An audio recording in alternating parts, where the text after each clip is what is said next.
So welcome back, just finishing off these annoying courier missions.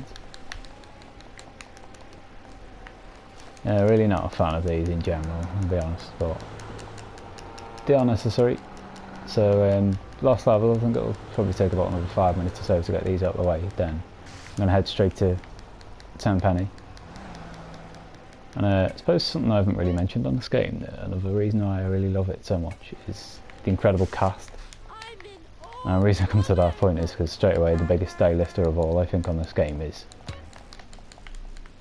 Samuel L. Jackson. You've just seen me utilise that bunny hop, by the way, for the first proper time there. There's its advantage. I sort of got over that fence really early.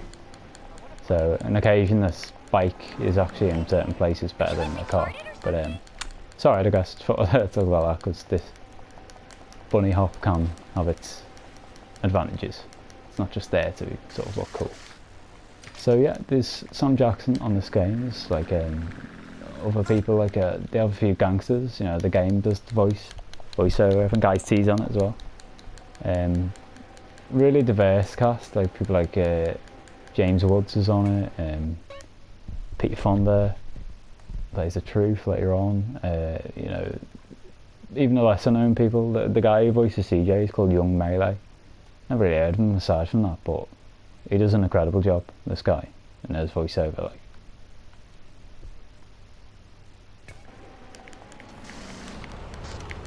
and I think of all the, you know, it's actually you could probably make a film out of the game in terms of if you put all the cutscenes. They all last fairly long in total, because the storyline's like that thorough and that detailed and that well thought out, I think. And it just really is a delight, the storyline to this game. I find you know, there's always been occasions in other GTAs where I think it's not really quite as realistic, but San Andreas, the storyline sort of is. It explains things well, it all ties together. And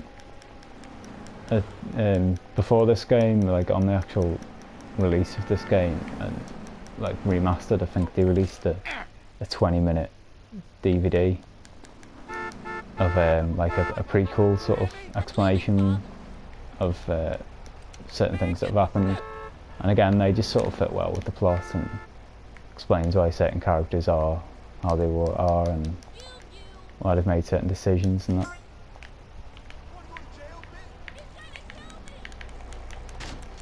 So it was annoying as hell. I couldn't actually get up that thing then. A bit wary of my time. 6 minutes is still going to be a bit of a push because of course, well, I'm not sure on this, but I'm assuming I have to get back to Robo's Food Mart later on. So yeah, I'm going to have to start like, burning this. Thank God we're on roads that are quite straight. So I can sort of take it down there, maybe get on the motorway, make my way over there, because this one's giving me nightmares. Logistically, I don't really know how the hell I'm going to get there, to be honest.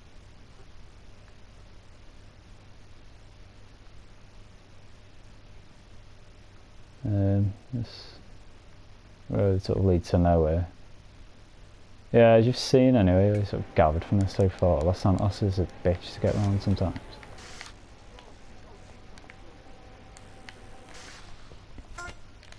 Let's take me chances with this route.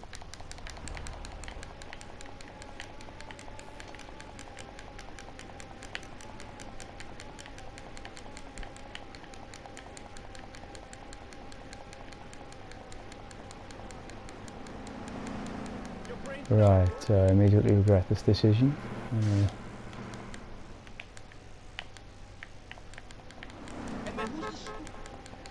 Hopefully I can get back onto the main road over here, because if not I'm at risk of getting run over here. Oh no, this looks like it's working out, okay. Carry on down here. Then I get on there, main road there.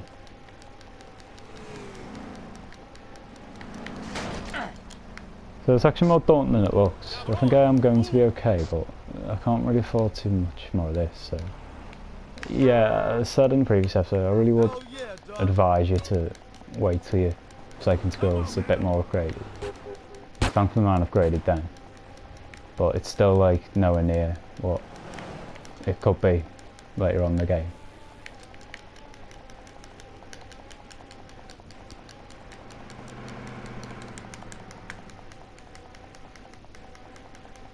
you know you're at home?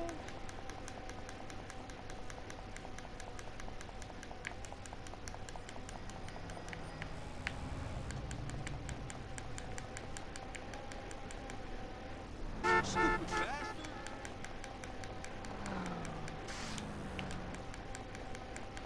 It's a bit of a shame. Just found another tag, but I can't actually mark that one because I'll get rid of me from one mark.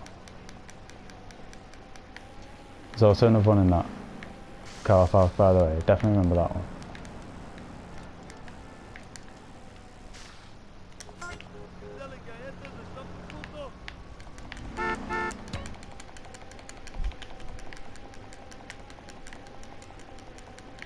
Damn!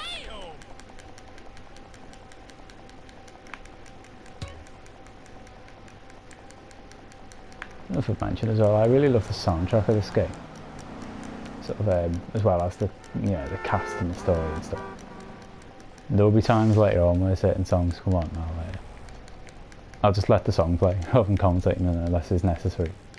Just because I love it so much. I have these on the iPod, and yeah, I think it's hard to say which one stands out. I mean, as I mentioned with the sort of country bit and the sticks, you get in certain parts of the city put on track and it'll come on. So right now I'm sort of really digging Radio Los Santos because this is sort of where all the gangsters live, this part of the state.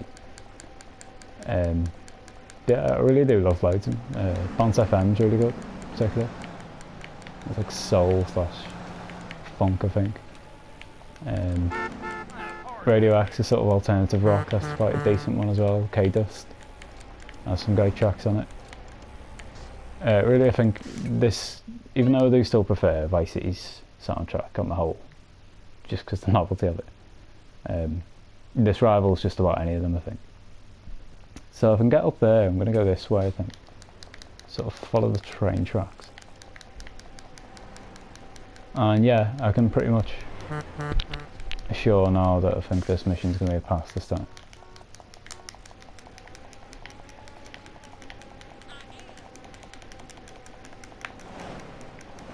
So clearly it is doable earlier on.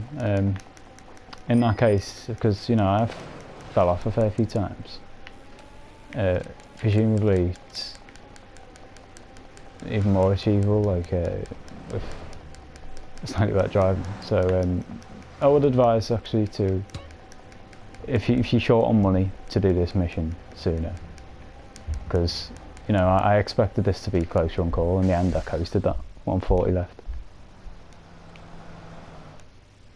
And you do actually unlock this as an asset. I think it pays out about 2k or something. It's something that isn't quite as important as Vice City's assets, I think. But of course, yeah, it's always worth stopping. Particularly at this early stage of the game. It's decent things to know to have there and stop. And God only knows how I missed this earlier, by the way. And since I've been arrested, I've lost my spray can. Brilliant. So, yeah, I was literally here at the start of last episode, and it said there was a tag there, so I remember that. It's not too far from the other one. And on that note, I'm going to take on Crash's mission. I mean, after the next Crash mission, the 10-penny one, I'm going to finish by Grove Street, so I suppose I can always get it, the spray can, and come back for the next 10-penny one. Ditch off bike though, it's starting to annoy me, to be honest. Similar to the taxis, the taxi missions, it's funny to say that because the name on that, but I can only ever actually do the cycling or like the swimming or anything for a certain amount of time before it just starts to annoy me.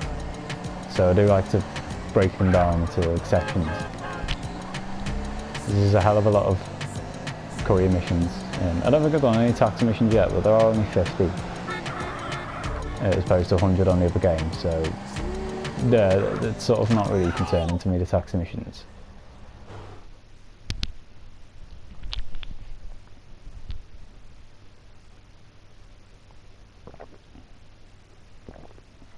Hey, Carl Johnson, CJ, come on over here, son.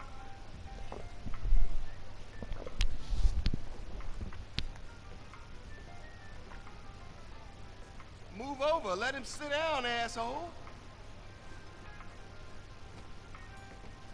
So you finally found time to drop by. Man, I've been busy. I've been burying my moms, man. Sounds like a fucking excuse to me. Officer Pulaski thinks you're trying to screw with us, Carl. Now you get this straight. We own you. You're ours. We could shit on you from such a height, you'll think God himself is crapped on you. You understand? He better fucking understand. Yeah, he better have. Time to go to work, CJ, and earn your freedom. There's a guy holed up across town. You got that address, Pulaski? Another gang-banging, drug-pushing, cop-killing bitch just like you. We don't like him, and he don't like us. Now you make sure he never leaves the neighborhood. Not even in a box. Get the fuck out of here.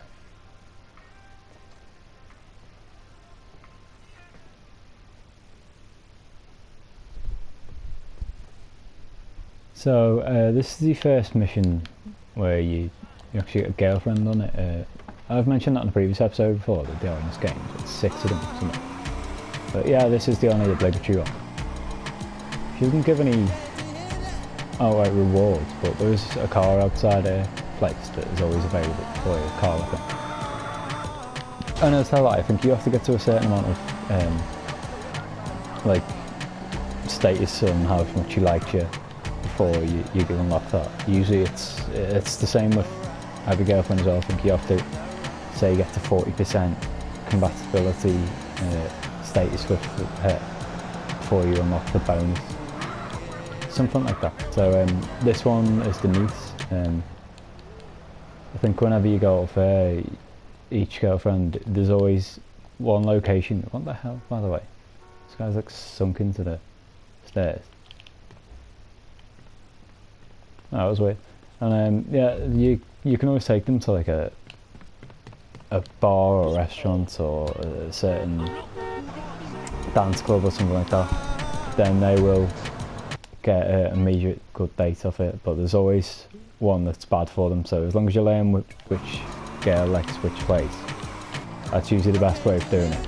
But there are also other methods, like some girls in the game like fast driving, other ones just want to go for a slow leisurely like stroll of a drive. I think Denise likes it when you cause trouble, like you take her on like drive-bys and stuff, so you just drive past the boss and she'll start like shooting them and stuff. So we've got to rescue it from here, and there's a hell of a lot of Vagos outside, and I don't know if they actually have any guns, so wow, I need to be wary here. I'm probably best running over these two.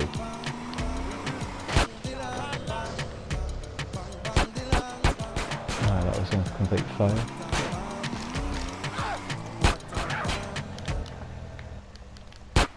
So this is risky now. I've got to hope this pistol's still on it. There we go. Now I can get the other. Not too bad now then. There are going to be more charging me. I haven't got much health, but I do actually have bullets. So just throw these inside. There are a couple of windows on the other side of the house as well. Gotta get.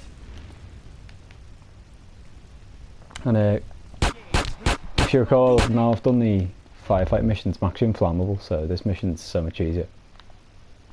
It's pretty easy anyway, to be honest, but it'll make it quicker for me.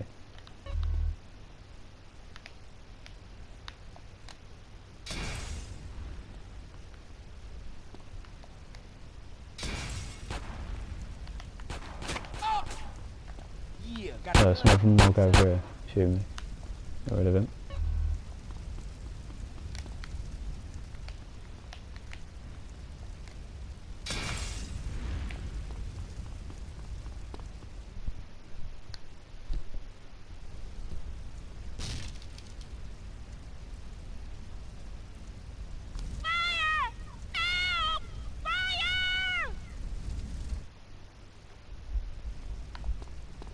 Right, so I'm going to save Denise next episode, guys. I'm pretty much out of time, so hopefully I see you there. Don't kill this guy first. Right, catch you next episode.